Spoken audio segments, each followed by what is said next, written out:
Di antara hiruk-pikuk kota Semarang, ada suara lembut yang menyentuh hati siapa saja yang mendengarnya. Suara itu berasal dari erhu, alat musik tradisional berdawai dua asal Tiongkok yang telah menjadi bagian tak terpisahkan dari wajah budaya kota ini. Tetapi bagaimana erhu bisa menjadi bagian dari Semarang? Mari kita telusuri kisahnya.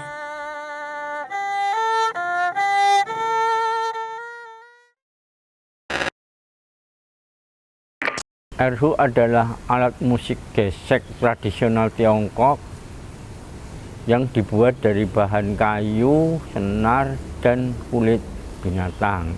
Alat musik ini menghasilkan nada tinggi yang khas yang berkembang di Indonesia dalam musik gambang kromong, gambang Semarang, dan keroncong. Di Betawi, alat musik erhu ini juga disebut tehian yang dibawa oleh orang-orang Tionghoa ke Teluk Naga pada abad ke-17 bersama alat musik Tionghoa lainnya.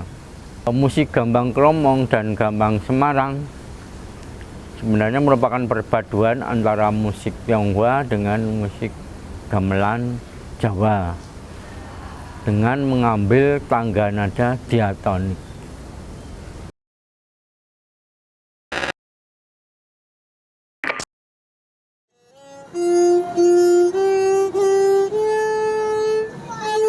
Salah satu sosok yang menjaga tradisi erhu di tengah kesibukan kota adalah Pak Supri. Dengan alat musiknya, ia bukan hanya berdagang arum manis, tetapi juga menyebarkan suara tradisi.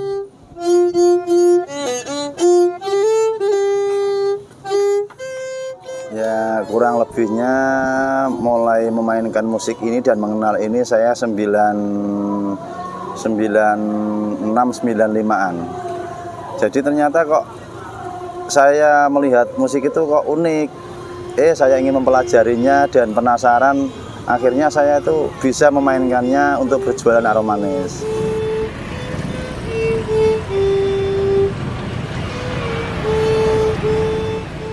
Ternyata itu musik budaya Indonesia itu unik.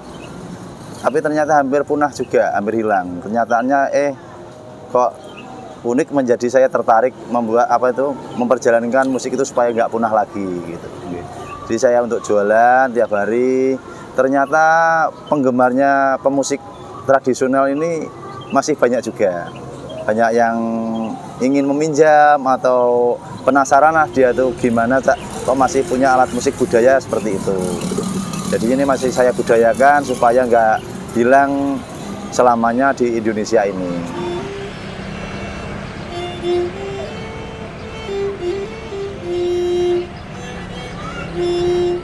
Katanya bapak pembeli, kalau membeli itu bukannya hanya membeli arum manisnya, tapi dia sangat suka dengan musiknya yang merdu katanya untuk didengerin gitu, enak sekali gitu. Jadi ya untuk membelinya arum manis sambil mendengerin musiknya ditunggu untuk mainkan dulu, biasanya kayak gitu.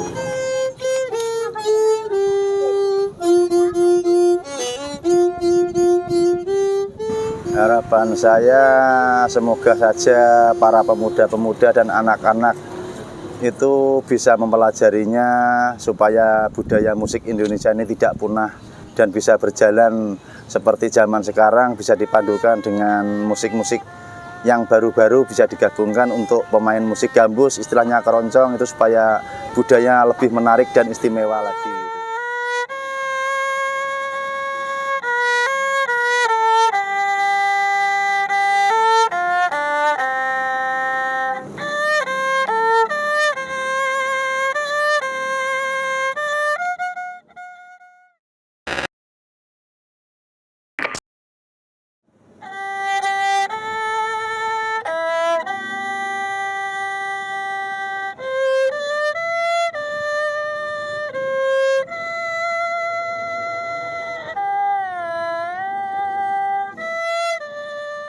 Selain Pak Supri, ada pula generasi muda seperti Tania Mahani yang berjuang menjaga warisan budaya ini tetap hidup. Bersama komunitasnya, Tania berusaha memperkenalkan erhu ke masyarakat luas. Pertama kali saya mengenal erhu itu saat saya kelas 1 SMA. Pertama kali saya membuka YouTube, terus kemudian ketemulah dengan salah satu film berjudul Our Shining Days. Nah, di film tersebut saya melihat ada alat musik erhu yang sangat menarik dan begitu menonjol, sehingga kemudian saya mencari tahu lebih dalam tentang lagu-lagunya, tentang cara bermainnya, dan kemudian saya mulai tertarik. Saat saya memegang erhu untuk pertama kali, saya merasakan bahwa ini menjadi salah satu darah dan jiwa saya, terutama karena saya sendiri sebagai keturunan Tionghoa yang tumbuh di Indonesia dan telah mengenal budaya-budaya asli dari China, terus kemudian dengan didukung oleh orang tua saya, oleh almarhum kakek dan nenek saya merasa bahwa erhu ini menjadi sebuah jiwa dan budaya saya. Pertama kali saya belajar mengenai alat musik tradisional erhu sendiri, saya sudah memiliki komunitas berisikan teman-teman yang juga menyukai alat musik tradisional seperti yangjin, tije, dan guchen. Dan di sana juga ada pemain-pemain erhu lainnya. Lalu kemudian saya sendiri juga saat ini sedang aktif berkolaborasi dengan musisi yaitu Asmi Pandemi yang mungkin kalau teman-teman tahu menyanyikan lagu Sawang Sinawang yang merupakan akulturasi budaya antara Jawa dan Tionghoa. Nah, di situ kami membawakan sebuah lagu yang memiliki aksen Mandarin dan jiwa musik Mandarin. Itu benar-benar kami promosikan lewat media sosial dan saat ini sudah banyak teman-teman yang tahu mengenai alat musik erhu.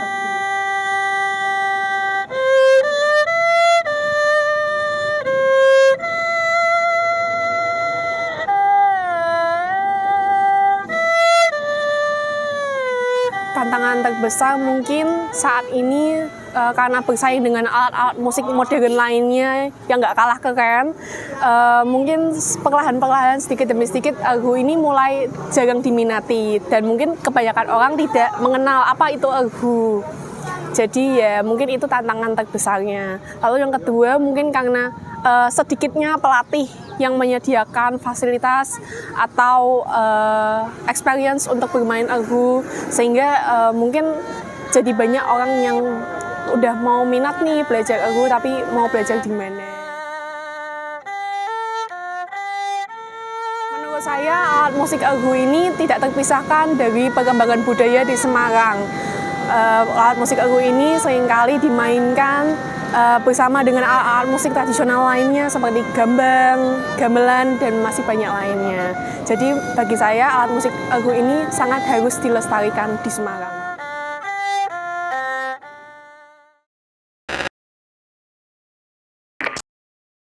Erhu merupakan salah satu saja dari sekian banyak budaya Tionghoa yang berkembang di Indonesia.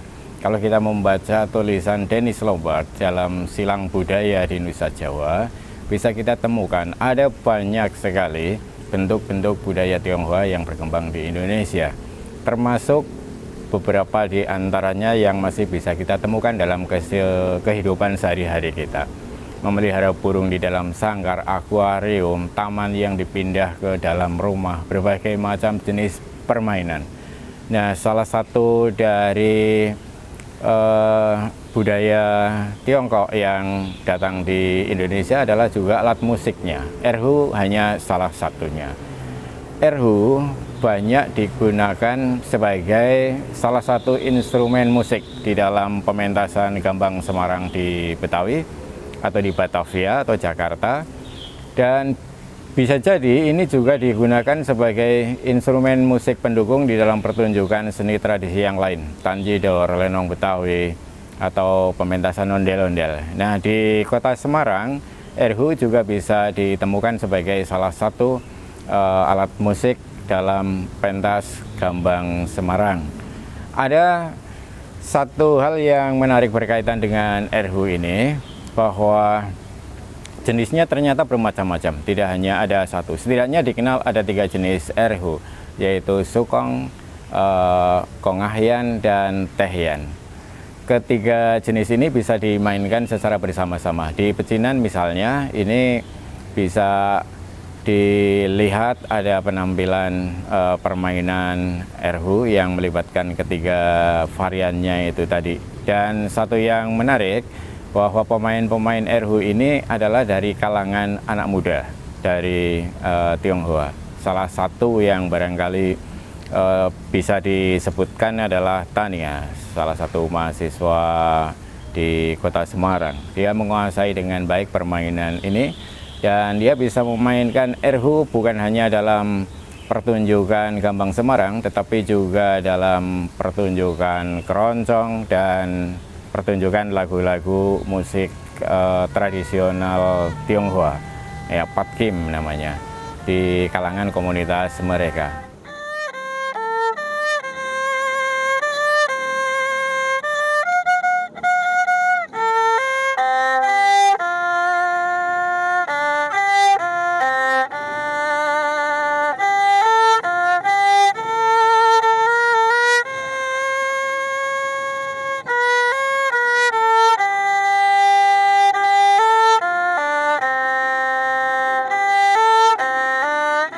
Dari jalanan hingga ruang komunitas, suara erhu terus mengalun di kota Semarang. Berkat dedikasi orang-orang seperti Pak Supri dan Tania, warisan budaya ini tetap hidup dan terdengar.